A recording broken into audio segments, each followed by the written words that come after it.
Assalamualaikum warahmatullahi wabarakatuh. Hello everyone, I'm from Group 2 and I'll be conducting an interview with my fellow student from the Management Study Program. So, let's start the interview. Hello, good afternoon, sir. Can I take a minute? So, what's your name? My name is Muhammad Ramadhani. Where are you from? Actually, I'm from Papua Barat Daya and definitely I'm from SP3. What major from? I'll take management major in Unimuda Sorong. Hey, thanks for joining me today. We are talking about study life balance, something every student deals with. To start off, how would you describe your current study life balance? Study life balance is something important in this era because it's about we manage our time and help us to gain knowledge more easily if we control it. That's a great point. I like how you connect balance with learning effectively. It's true that when we manage our time and energy well, studying feels easier and less stressful. So tell me, how do you usually keep your study life balance? For example, what do you do to relax or recharge after studying? Sometimes I'm hanging out with my friends, sometimes I'm listening to music, sometimes I'm playing games, and I do this because it makes me relax, and if I get relaxed, it can recharge my mental health.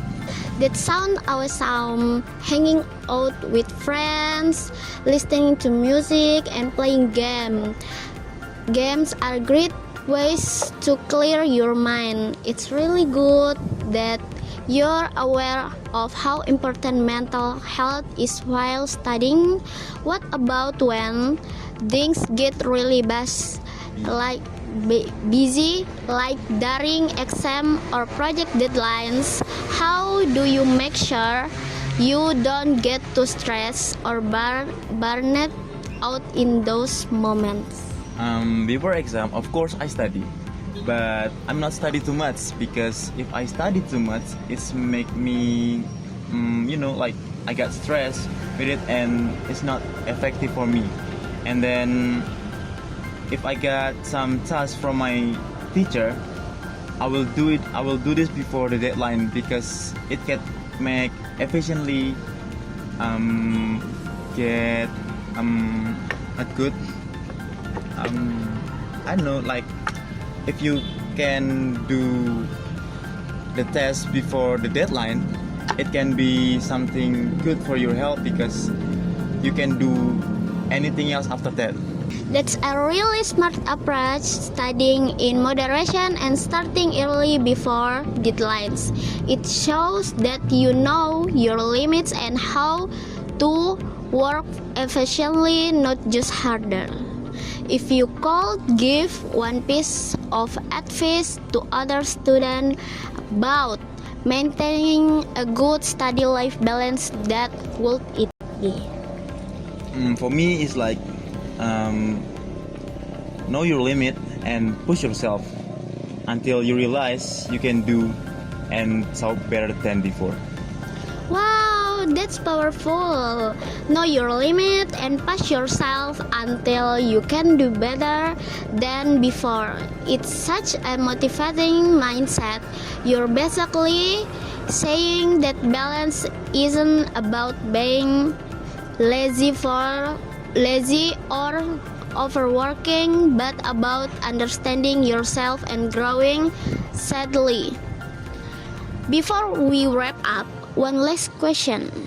How was keeping a good study life balance change your life or the way you see studying in general?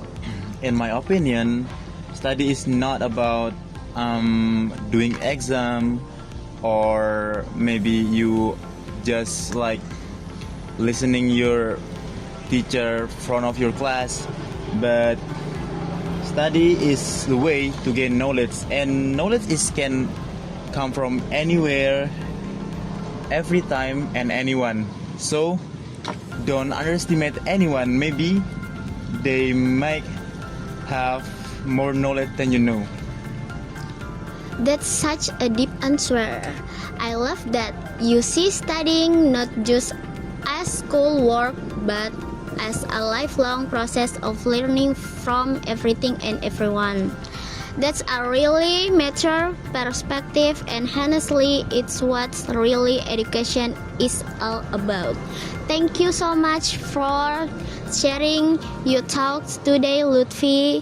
You've shared some really talk insight, knowing your limits, balancing study with rest, and keeping your mind open to learning everywhere. So that concludes of our interview with Group 2 student Lutfi Ramadan. We hope this interview has taught us more about how to manage time between study life and personal life. Thank you and see you later. Bye bye. Bye.